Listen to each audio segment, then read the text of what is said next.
Tabe, beriba kareba, semoga Anda selalu sehat dan tetap bersemangat. Saat ini Anda menyaksikan berita Sulawesi Tengah bersama saya, Aling Talamboa. Sejumlah berita teraktual dan menarik telah kami siapkan untuk Anda. Berikut 3 berita utama hari ini. Salah seorang korban gempa bumi di Kabupaten Poso meninggal dunia usai dirawat intensif di Rumah Sakit Umum Daerah Poso.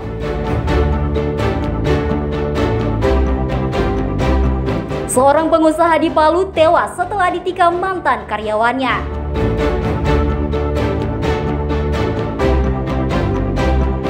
Ribuan narapidana lembaga permasyarakatan dan rumah tahanan di Sulawesi Tengah menerima remisi pada HUT ke-80 kemerdekaan Republik Indonesia.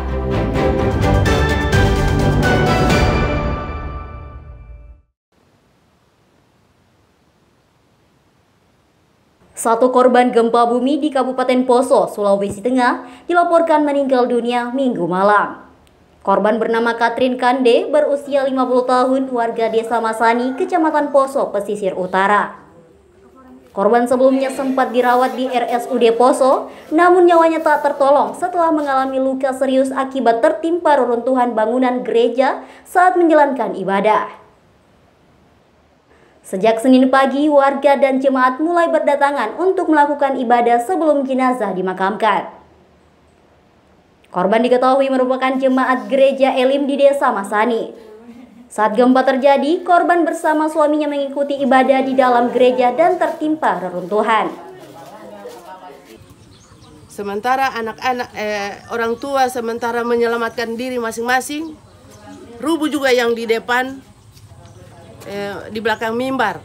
Posisi korban di mana waktu Posisi korban waktu itu menyelamatkan diri akan keluar, tetapi bangunan yang letter A itu rubuh satu kali bersama dengan reruntuhan tiang-tiang yang lama.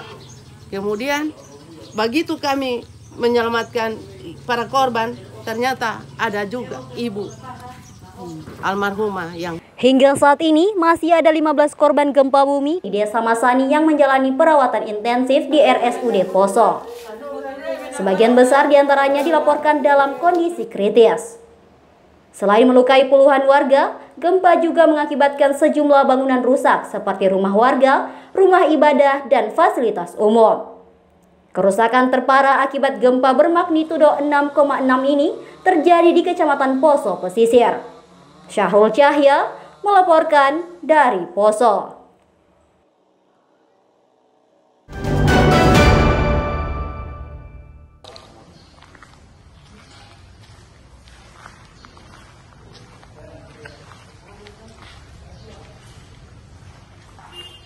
Pasca gempa yang mengguncang Kabupaten Poso, Sulawesi Tengah Minggu pagi, bantuan mulai mengalir dari berbagai pihak.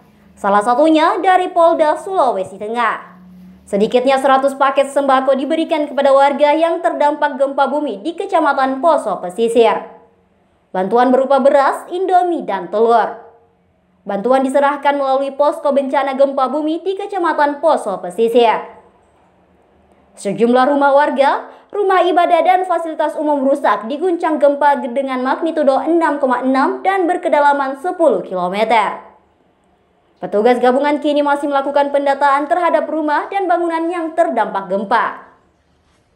Data sementara dari kepolisian menyebutkan jumlah korban akibat gempa bumi tersebut sebanyak 31 orang.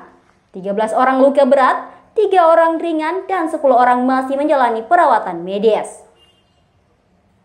Salah seorang korban bernama Katrin Kande, warga Desa Masani, meninggal dunia usai mendapatkan perawatan intensif di Rumah Sakit Umum Daerah Poso. Meski tidak berpotensi tsunami, namun gempa bumi yang mengguncang Kabupaten Poso ini sempat membuat panik warga. Apalagi getaran yang begitu kuat dan berlangsung sekitar 15 detik. Ibadah, ya. Sementara ibadah untuk pembacaan Alkitab, ya. Serta beri pendeta mau bicara buka Alkitab, nah situlah dia goyang. Warga Poso berharap tidak terjadi gempa susulan sehingga mereka bisa kembali ke rumahnya. Meski tidak ada yang mengungsi, namun warga masih diliputi rasa cemas. Apalagi sejak 1 bulan terakhir ini, beberapa kali terjadi gempa bumi dengan magnitudo tinggi. Syamsuddin Tobone melaporkan dari Poso.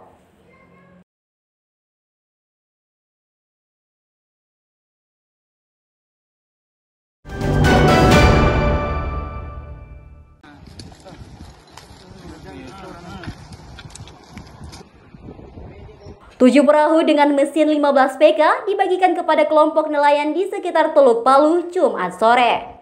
Bantuan dari komunitas Pandu Laut Nusantara yang dikomandoi Menteri Kelautan dan Perikanan periode 2014-2019 Susi Pujiastuti ini diharapkan mendorong kemandirian ekonomi nelayan. Perahu berkapasitas besar memberikan peluang nelayan menjangkau wilayah tangkap lebih jauh hingga pantai barat. Bantuan akan digunakan secara bersama dalam kelompok. Dan selama ini baru kali ini kami mendapatkan bantuan perahu yang besar-besar ini. Ya, jadi untuk itu saya ucapkan banyak terima kasih. Kalau saya daerah Mamboro, kalau tidak ke Pantai Barat. Jadi sangat membantu sekali ya untuk pengoperasian. Sangat. Karena kalau untuk spek untuk perahu. Ini yang besar, ini bagus. Kalau kita biasanya perahunya kecil. Ini jelas pasti jauh. Tidak mungkin kita hanya daerah Teluk Palu saja. Pasti jauh daerahnya, pasti jangkauannya agak jauh. Mungkin paling jauh sudah mungkin Pantai Barat. Menurut Pandu Laut Nusantara, program bagi-bagi perahu telah dilakukan sejak beberapa tahun lalu di berbagai daerah dan mampu melipat gandakan pendapatan nelayan hingga 7 kali lipat. Ini menjadi pertama kalinya penyaluran dilakukan di Sulawesi, khususnya Kota Palu. Mendukung daripada masyarakat nelayan dan untuk meningkatkan kesejahteraan. Potensi yang ada di Teluk Palu lumayan, dan tentunya ada beberapa informasi dari teman-teman para pendamping, teman-teman dari NGO, kemudian juga dari penyuluh bahwa ini semuanya laut kita punya potensi dan diharapkan juga tentunya harus tetap lestari dan kita bisa melaksanakan kegiatan kita berkelanjutan. Pemerintah daerah mengapresiasi bantuan tersebut karena sejalan dengan program daerah Berani Tangkap Banyak untuk meningkatkan produktivitas perikanan. Potensi laut Teluk Palu dinilai cukup besar, namun perlu dikelola secara berkelanjutan untuk menjaga kelestarian sumber daya. Syahrul Cahya melaporkan dari Donggala.